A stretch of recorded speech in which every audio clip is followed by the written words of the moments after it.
Hello, everyone, and welcome to another episode on Football Talk Podcast. My name is Ozzy, and I'm your host for today's show. Matchday 2 is upon us as Liverpool will be playing their first home tie of the competition against Bologna tomorrow evening. So let's analyze our opponents, discuss tactics, and also predict the lineup as well as the final score. So let's start with Bologna's form so far in Serie A this season.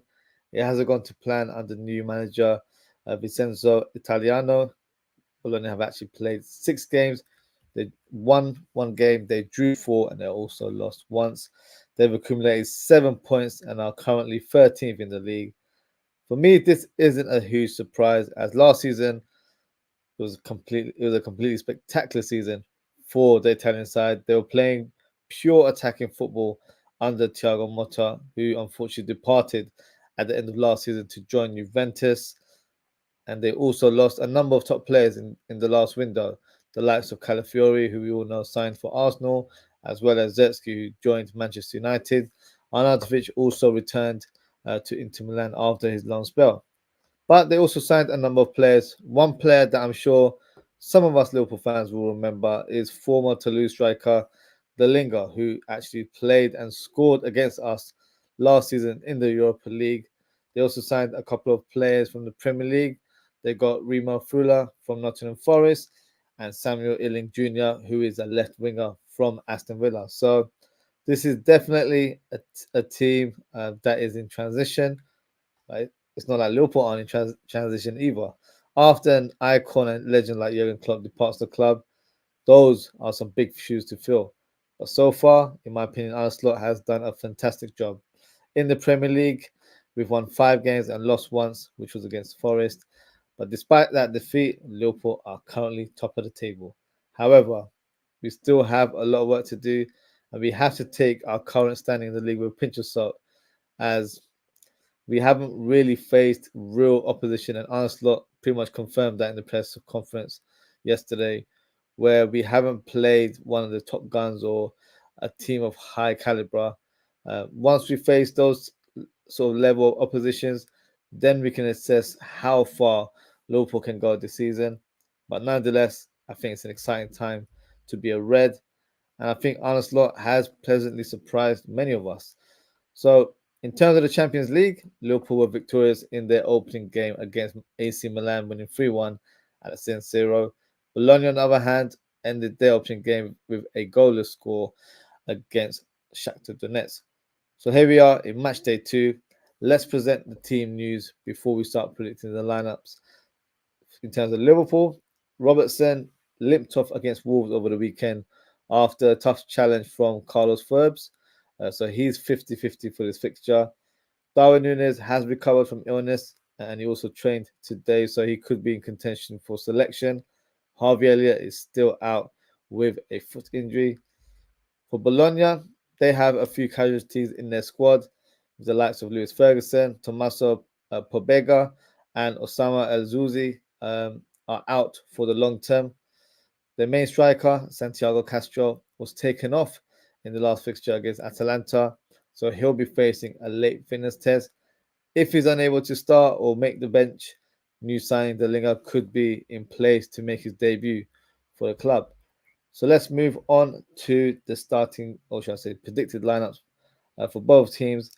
And we'll start with the home team, which is Liverpool. So it'll be interesting to see how the team is set out. Some fans will probably say that we need to rotate quite a bit. I'm not too sure. I'd still field a strong team in this fixture and maybe rotate in the next fixture against Crystal Palace. That would be my thinking. And all due respect, I think because Palace are in terrible form right now, we can afford to play the stronger players in this fixture and then rotate in the Premier League fixture this weekend. So I don't know if anyone agrees with that, but that will be my thinking in terms of the team selection today. So for me, in goal, Alisson remains between the sticks. I know he's just returned from injury and had that moment with Konate against Wolves where lack of communication led to that consolation goal. But I still feel like this game he will start. But you never know. Keller could come in as a rotational sort of move, but Arsenal seems to not favour too many changes per game. So it'll be interesting who he brings in and who he doesn't play. But in terms of goalkeeping position, I think it will be Alisson in goal. In terms of the back four, I think it will be Trent Alexander-Arnold in the right back position. I can't see it being Conor Bradley in this one. So I think Trent remains there.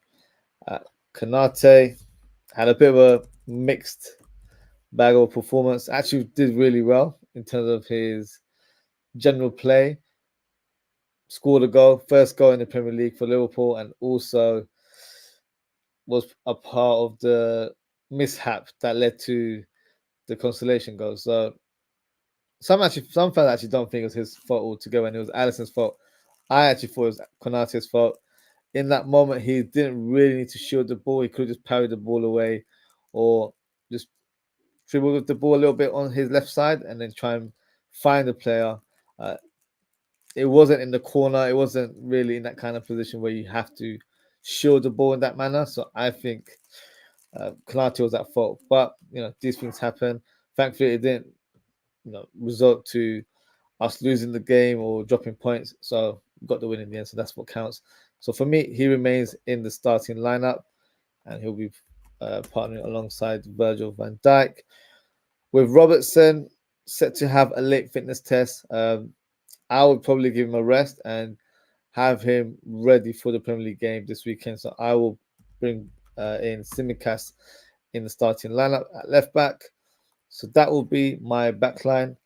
In terms of double pivot, I can't see it being no one but Gravenberch and McAllister. Curtis Jones might have a shout in terms of starting this game, but I think against Bologna, who will be playing very technical football in the middle of the park, I feel like we need to make sure we have a technician like McAllister in the team to break the line. So even if Curtis Jones plays the last half an hour, I think that might be a good tactic to deploy. But for me, McAllister has to start this game. Salah on the right wing. Chiesa could come on later on in the fixture, but I wouldn't start him so soon right now. I think he's still finding his rhythm. Is still not quite match fit in my opinion. So hopefully with some minutes under his belt, he will be able to start in upcoming games, especially in the Champions League. I see him playing a lot more in this competition. I'm sticking with Szoboszlai in my lineup. Now, in terms of Szoboszlai, I've been very disappointed with the reaction from Liverpool fans about Szoboszlai, and they've even discussed his long-term future at the club. Yes, he's not had the best of starts, but I think he started the season lacking confidence and possibly lacking form. And I think the injuries that he suffered last season definitely played a part. I feel like he looked really tired towards the latter stages, and that was even evident in his performances for his nation in the Euros. But what you can't question is his desire and attitude to press and work hard for the team, and he's done that in plenty of games. I just think some of the comments about Szoboszlai are not justified, especially so early in the season. Some have even questioned his attacking ability and that he should be dropped in order to play or fit in a double pivot, which is outrageous to me. For me, he needs to continue working hard, and I believe he will reap his rewards eventually this season. And I'll be waiting to fire back to the haters when we start seeing his true form, because as you know, I'm a big fan of his. But I think for fans to say that if he doesn't improve this season, he needs to be sold is a wild shout. Please keep that same energy for Szoboszlai, like a lot of fans have for Darwin Núñez, because he hasn't made much improvement in the last 3 years, but people still want to give him a chance and still have a lot of faith in the player. I'm not here to bash any Liverpool players, but to make Szoboszlai into a scapegoat is ridiculous. And the timing for me makes no sense as well. Yes, he didn't have the best of games against Wolves, but we won the game. We're top of the league. So what are we moaning about? You can't tell me we've given up on a player just after 6 games. But hey, sometimes you can never please some fans. And as well as content creators, they always need to find a negative narrative to start or spark a discussion or gather up a bit of drama amongst the fan base, which is unnecessary because that's not the type of content that I do. But I feel like it's a bit unnecessary to speak about Szoboszlai in such a negative light. I know he's not had the best of starts, but there's other players in the team that haven't had the best of starts either. So we've got to, stop having short-term memory and just start saying, oh, he needs to be sold, or he doesn't have a long-term future, or he needs to play in a position that he's never played before. It doesn't make sense. So just keep that same energy like you do for Szoboszlai for other players, because I know Darwin Núñez gets treated with a lot of respect amongst, and I say a huge portion of the fan base who still have belief in the player. Me personally, I've lost that faith in Darwin Núñez.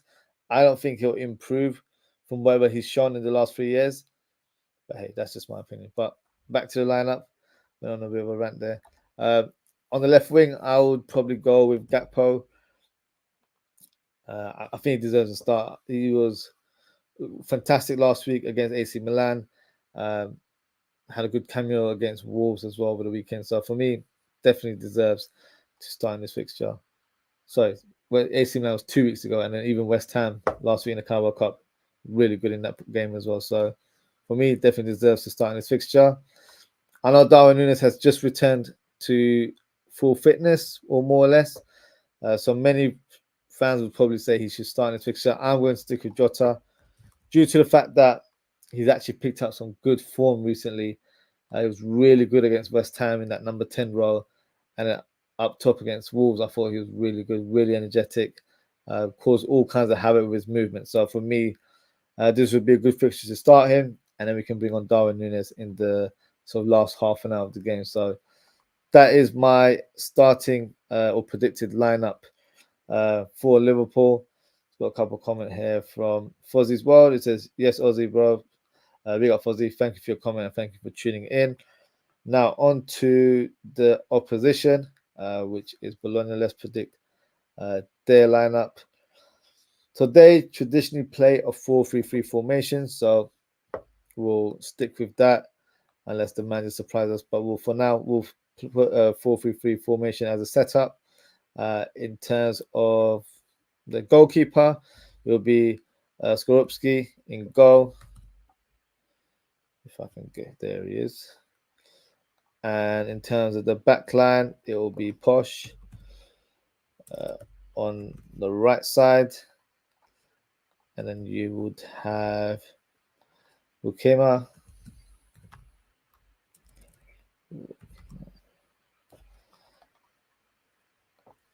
on the right side of defense. And then you have Lukimi, who actually got sent off in Serie A over the weekend. But obviously that suspension doesn't roll over to Champions League. So he's suspended domestically, but not in European football.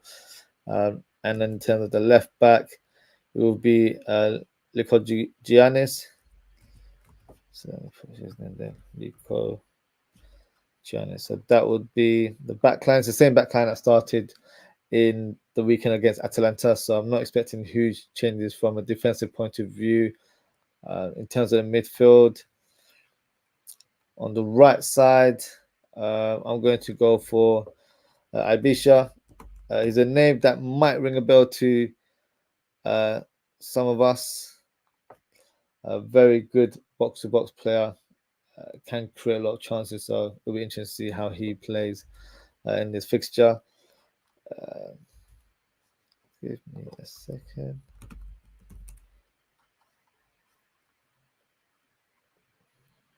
Now, in terms of the number 6 role, it will be their new signing, who they got from Nottingham Forest, and that is Remo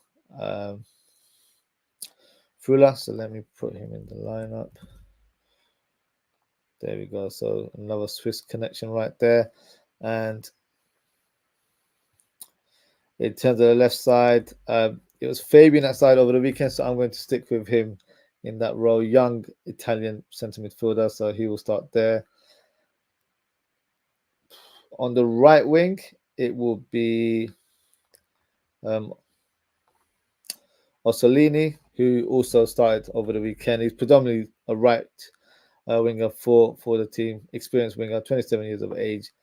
So I expect him to start in this fixture. And on the left, player that for me impressed me in the Euros is Ndoye, a player that scored against Germany, from what I remember, in the group stages. So yeah, for me, definitely a player to look out for in this fixture. Pretty much a natural replacement for OZZWRLD, who kind of played the same role. He did play through the middle at times, but shifted over to the left quite a bit last season. So he's taken over sort of his mantle and has done really well so far this season. Up top, if he's fit, I'm going to go for Santiago Castro, who they signed in January. But if he's not available, it would be Delingo, who we've all familiar with. We've seen him play against us, in fact, in the Europa League last season. So this would be the predicted lineup that I have. Pretty much same lineup as the game against Atalanta. I wouldn't expect the manager to make too many wholesale changes, especially against Liverpool. With it being away from home, you want to try and field the best team possible. Just got a couple of comments here. Double D says baller.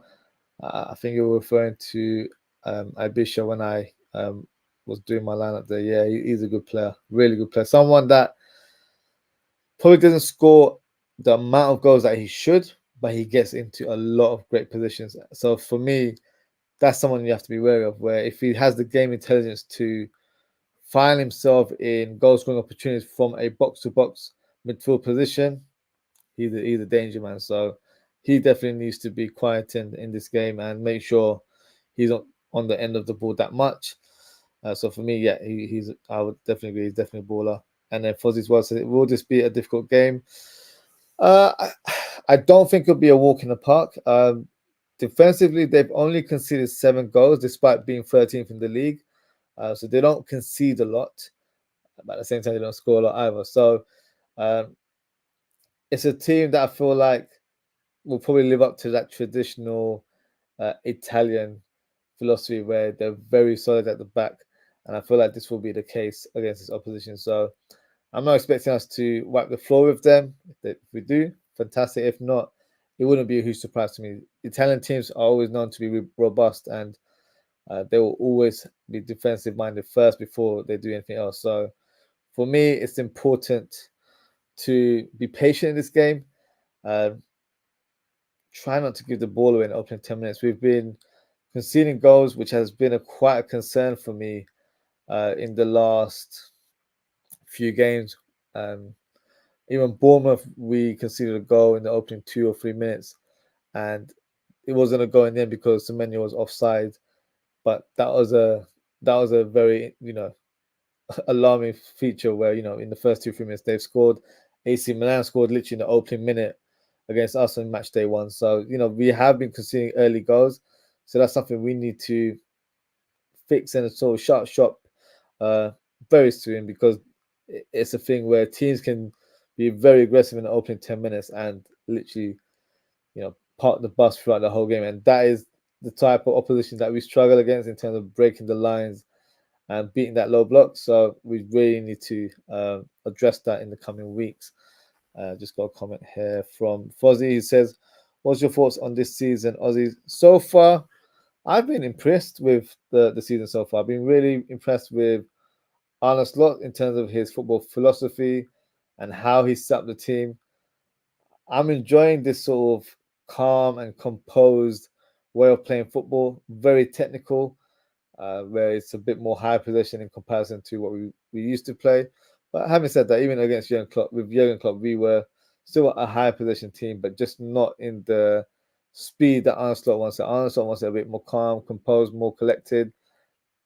One area that I feel like maybe Arne Slot should tweak going forward is allowing players to take long shots, because I don't feel like we take enough long shots, and that's probably why the likes of OZZWRLD, who's struggling right now because he's in goal scoring opportunities, but he's not able to shoot because he's been instructed to keep the ball or play out wide and try and stretch the field as much as possible. So for me, it's a tactic where I get it in terms of having a sort of high possession sort of way of playing, but at the same time, there's goalkeepers where, when you face Man United, for example, you got Onana in front of you. You got to fire as many shots as possible because he's very prone to making errors. So there's certain oppositions where you really need to try and test the keeper. I just don't feel like we do that enough. I feel like we try to score the perfect goal. But that's just my assessment in terms of, the pint-sized amount of games. We've only played 6-7 games so far this season. So, but overall, I've been very impressed. I know some fans have questioned the style of play because it's not heavy metal football. So, and I've also heard fans say that Pep Guardiola is killing football just because of the way, he plays the game and stuff. But I feel like at the end of the day, every team will play their own sort of way. Everyone else has their identity. So for me, Arne Slot's identity, yes, it has similarities to how Pep plays football, but at the same time, we're very aggressive in the attack. We're very counter pressing. So that's a trait that he probably took from Klopp, for example, where that's where we've made our name over the years. So for me, I'm enjoying the fact that we're keeping clean sheets because that wasn't something we were doing under Jurgen Klopp, especially the latter years of his tenure. So for me, I'm enjoying it. I'm not going to make too many crazy predictions in terms of like where we're going to end in the end of the season. We still have to face the big teams. I thought United was going to be that test, but it wasn't. United was a literally walk in the park. But once we faced the likes of the Arsenals, the Man Cities, the Chelsea, which we're facing Chelsea and Arsenal in October. October is going to be a very interesting test for us because we're going to have a lot of tough fixtures, congested as well, and not a lot of rest in between games. So if we're getting out of this sort of period where we're still on top, it puts us well for the season. And with Man City losing Rodri to the season potentially, it opens the door in terms of that title challenge. So for me, I've been impressed. And yeah, but there's still areas where we need to improve. But hey, we've got a new coach. There's always going to be areas that need to be improved, and the players are still getting used to the tactics, and that's why I'm a bit surprised with the criticism for Sabozda. I just feel like it's a bit unjustified because it's quite heavily all over social media. I've seen it on other content creator shows as well. I've not really been impressed by it, but that's just my thoughts on that topic. Fozzie's other comment is, would you start Nunes? So let me present my Liverpool lineup so we can put a bit more context in terms of what I've selected.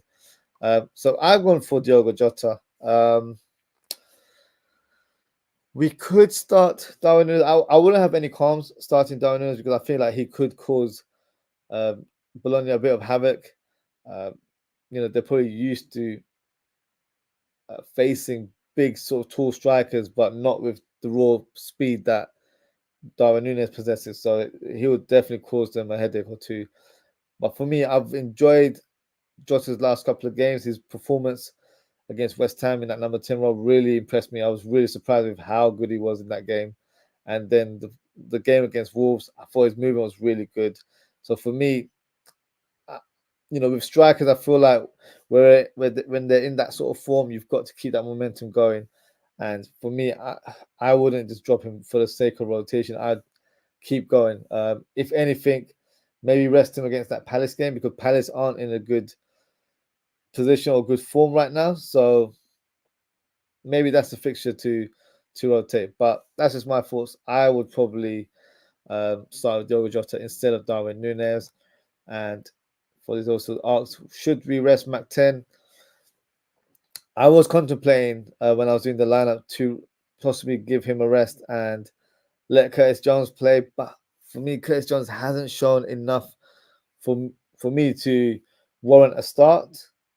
But having said that, a lot of players like Gakpo and Darwin Nunes, before Gakpo's phenomenal performance against AC Milan, he probably didn't warrant a start either. So it wouldn't be a wild shout, but maybe I'm just thinking a bit more that we need a technician in that midfield to break the lines because the midfield that Bologna have, Frula is going to be their number 6, but you've got Abisha, who's box to box, energetic, and gets into good position. So we'll need to make sure that we're defending well as a team and as a collective.